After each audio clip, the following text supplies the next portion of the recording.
नमस्कार। देखिए, भगवद गीता ना सिर्फ एक पुरानी किताब नहीं है। ये तो इंसान के स्वभाव को समझने का एक ऐसा ढांचा है, एक ऐसा फ्रेमवर्क जो आज भी बिल्कुल रेलेवेंट है। तो आज हम गीता के उन्हीं 3 गुणों को समझने की कोशिश करेंगे जो ये तय करते हैं कि हम सोचते कैसे हैं, खाते क्या हैं और यहाँ तक कि हमारे काम करने का तरीका कैसा होता है। और ये सब कुछ शुरू कहाँ से होता है? ये शुरू होता है योद्धा अर्जुन के एक बहुत ही गहरे सवाल से।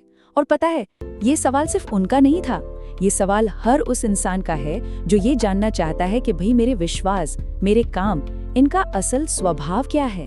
और यही वो सवाल है जो इस पूरी बातचीत की, इस पूरी डिस्कशन की नींव रखता है। तो एक नजर डालते हैं कि आज हम क्या क्या देखने वाले हैं। सबसे पहले अर्जुन का वो सवाल जिसने ये सारी बात शुरू की। फिर विश्वास के वो 3 प्रकार कौन से हैं।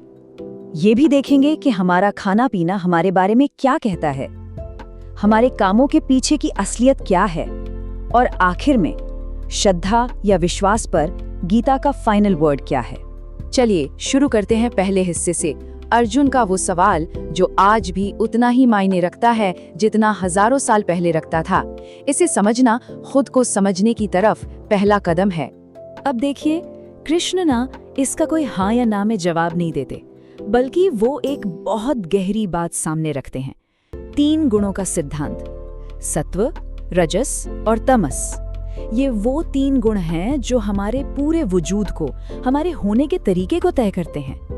कृष्ण कहते हैं कि हमारा विश्वास कहीं बाहर से नहीं आता, वो तो हमारे अंदर से, हमारे अपने स्वभाव से ही पैदा होता है। तो अब आते हैं उस कोर कॉन्सेप्ट पर जो इस पूरी समझ का केंद्र है, सत्व, रजस और तमस। इनको आप ऐसे समझ सकते हैं कि ये वो 3 फंडामेंटल क्वालिटीज हैं जो किसी भी इंसान के विश्वास और उसके कैरेक्टर पर असर डालती हैं। अच्छा, तो इनको थोड़ा और करीब से देखते हैं। सत्व गुण, ये है अच्छाई, पवित्रता, सद्भाव और ज्ञान का प्रतीक। फिर आता है रजस यानी जुनून, एक्शन, इच्छा, अटैचमेंट, ये सब इससे जुड़ा है। और आखिर में है तमस यानी अज्ञान, जड़ता, अंधेरा, मोह, ये इसकी दुनिया है। अब इंटरेस्टिंग बात ये है कि हमारा डोमिनेंट गुण कौन सा है, ये तय करता है कि हम पूजते किसे हैं। देखिए, सात्विक लोग देवताओं की पूजा करते हैं, राजसिक लोग वो शक्ति और धन के प्रतीकों जैसे यक्ष और राक्षसों की पूजा करते हैं, और तामसिक लोग वो अंधकार की शक्तियों जैसे भूत प्रेतों की पूजा में लगते हैं। गीता में एक लाइन है, यो यश श्रद्धा स एव स, मतलब जिसकी जैसी श्रद्धा है वो इंसान खुद भी वैसा ही है। ये समझना जरूरी है क्योंकि ये हमें बताता है कि हमारी अंदर की दुनिया ही हमारी बाहर की दुनिया बनाती है। चलिए अब इस थ्योरी को थोड़ा और प्रैक्टिकल बनाते हैं। एक ऐसी चीज से जोड़ते हैं जो हमारी रोजमर्रा की जिंदगी का हिस्सा है, हमारा खाना। कृष्णा इन 3 गुणों के सिद्धांत को हमारे भोजन की पसंद पर भी लागू करते हैं। तो गीता के मुताबिक हम क्या खाना पसंद करते हैं ये कोई रैंडम चॉइस नहीं है। हमारी खाने की आदतें असल में हमारे अंदर की प्रकृति का एक आईना है। कहा भी जाता है ना, जैसा अन्न वैसा मन।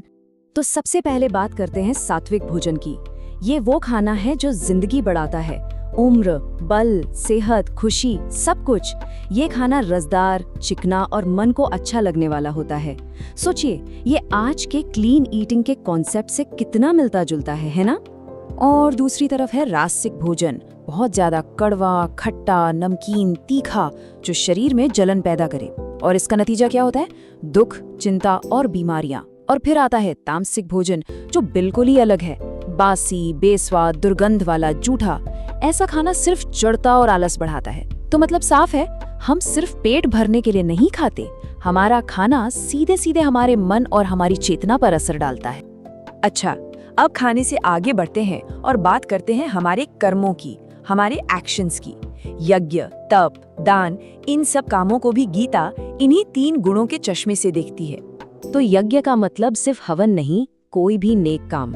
अब देखिए, कोई काम सात्विक है, राजसिक है या तामसिक, ये इस बात से तय होता है कि उसके पीछे इरादा क्या है।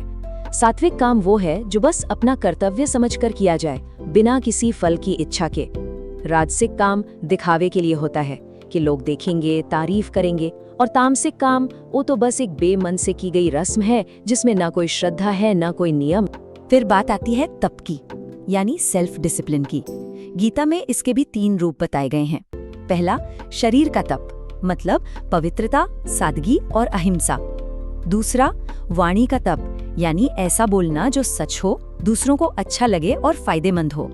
और तीसरा, मन का तप, यानी मन में शांति, सौम्यता और खुद पर काबू रखना। तो ये एक होलिस्टिक प्रैक्टिस है, शरीर, वाणी और मन तीनों को एक लाइन में लाने की। और बिल्कुल यही बात दान पर, चैरिटी पर भी लागू होती है। सात्विक दान क्या है? जब कोई अपना कर्तव्य समझकर सही समय और सही जगह पर किसी जरूरतमंद को कुछ देता है और बदले में कुछ भी पाने की उम्मीद नहीं रखता। लेकिन राजसिक दान, वो दिया तो जाता है पर मन में ये होता है कि इसके बदले मुझे कुछ मिलेगा। और तामसिक दान तो सबसे नीचे है, जो बिना मन के, तिरस्कार के भाव से गलत इंसान को दिया जाता है। तो यहाँ सबसे बड़ा टेकअवे क्या है? गीता के लिए कर्म का बाहरी रूप उतना जरूरी नहीं है जितना उसके पीछे का इरादा। हम क्या करते हैं, इससे ज्यादा जरूरी है कि हम क्यों करते हैं। तो अब हम इस चर्चा के बिल्कुल आखिर में आ गए हैं। कृष्ण अब उस अंतिम सिद्धांत के बारे में बताने वाले हैं जो हमारे हर काम को एक ऊंचे स्तर पर ले जा सकता है, उसे पवित्र कर सकता है। और वो सिद्धांत छिपा है इस मंत्र में, ओम तत् सत। इसे परम सत्य का, एब्सोल्यूट ट्रूथ का 3 हिस्सों में वर्णन माना गया है। ये एक तरह से वो चाबी है जो हमारे किसी भी काम को डिवाइन बना सकती है। तो इसका मतलब क्या है एक्शन में? देखिए, ओम के उच्चारण के साथ किसी भी यज्ञ, दान या तप की शुरुआत की जाती है। तत् का मतलब है वह। इसे तब बोला जाता है जब हम कोई काम बिना फल की इच्छा के सिर्फ मोक्ष के लिए करते हैं। और सत का अर्थ है सत्य। ये हमारे काम में सच्चाई, अच्छाई और शुभता की पुष्टि करता है। लेकिन एक सवाल अब भी बाकी है, उन कामों का क्या जो किए तो जाते हैं पर उनके पीछे कोई श्रद्धा, कोई फेथ ही नहीं होता? और इस पर गीता का फैसला बिल्कुल साफ और बहुत पावरफुल है। कृष्ण कहते हैं कि बिना श्रद्धा के किया गया कोई भी काम, चाहे वो हवन हो, दान हो या कोई और अच्छा काम, वो असत है। असत यानी व्यर्थ, मीनिंगलेस। ऐसे काम का न तो इस दुनिया में कोई फायदा है और न ही मरने के बाद। तो असल में श्रद्धा ही वो मसाला है जो हमारे कर्मों को मीनिंगफुल बनाता है। तो ये सारी बातचीत हमें एक बहुत ही जरूरी सवाल पर लाके छोड़ देती है। हमारे जीवन की गाड़ी को कौन सा गुण चला रहा है? सत्व की शांति, रजस की भागदौड़ या फिर तमस का अंधेरा? और ये एक ऐसा सवाल है जिसका जवाब हम सबको अपने अंदर ही खोजना होगा।